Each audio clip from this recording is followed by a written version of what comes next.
Hey guys, तो doubt में एक और क्वेश्चन है हमारे पास, क्वेश्चन नंबर 59, जिसमें बोला जा रहा है a metre rod is half made of copper and half made of iron. If the mass of copper part is 900 gram and mass of iron part is 800 gram, then calculate the position at which the rod can remain in equilibrium.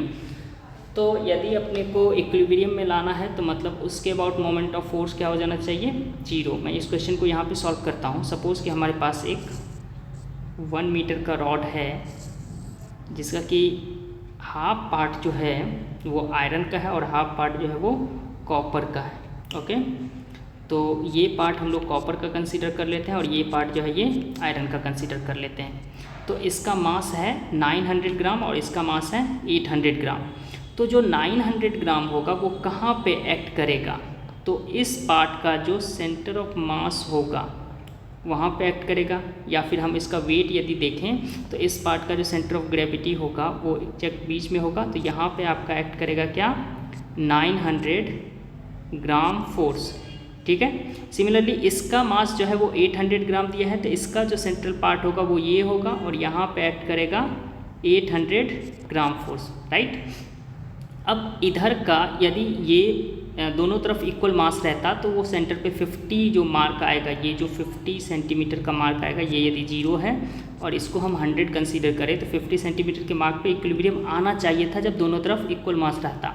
But अभी इधर का मास कम है और इधर का मास ज़्यादा है, तो ऑब्वियस है कि ये जो होगा वो थोड़ा इधर शिफ्ट करके रहेगा, क्योंकि जो सेंटर ऑफ ग्रेविटी या इक्विलिब्रियम पोजीशन जो आता है वो लोअर मास की तरफ शिफ्ट हो जाता है, तो इधर की तरफ शिफ्ट हो जाएगा. सॉरी, हायर मास की तरफ शिफ्ट होता है, इधर आएगा, इधर की तरफ आएगा ये. तो इधर की तरफ आएगा तो ये पहले हम अपने को पता करना है कि ये जो सेपरेशन है ये कितना है.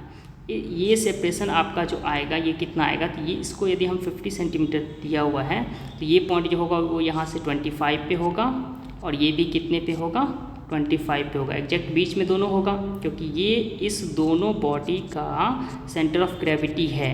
अब कॉपर का जो मास, कॉपर का जो स्केल है, जो कॉपर पार्ट है वो यूनिफॉर्मली है तो उसके सेंटर पे एक्ट करेगा उसका सेंटर ऑफ ग्रेविटी, और आयरन के सेंटर पे ये एक्ट करेगा. ओके, तो ये जो डिस्टेंस होगा ये डिस्टेंस भी कितना हो जाएगा, 25 इधर हो गया तो ये 50 सेंटीमीटर हो जाएगा. अब सपोज कि ये यहाँ से x डिस्टेंस पे है इक्विलिब्रियम पोजीशन. राइट. तो यहाँ से कितना हो जाएगा, ये हो जाएगा 50 माइनस x. ओके, अब हम लोग दोनों का मोमेंट ऑफ फोर्स कैलकुलेट करके इक्वेट कर देंगे क्योंकि इक्विलिब्रियम में है. तो हम लोग क्या लिखेंगे, 900 into x equals to 800 into 50 minus x, 50 minus x. तो इसको आप सॉल्व कर लीजिए. तो 900x इक्वल्स टू आ जाएगा 40,000 माइनस 800x. तो इसको सॉल्व कर लीजिए और x का वैल्यू कैलकुलेट हो जाएगा, वही आपका जो होगा क्या होगा, इक्विलिब्रियम पोजीशन आएगा. Okay, thank you.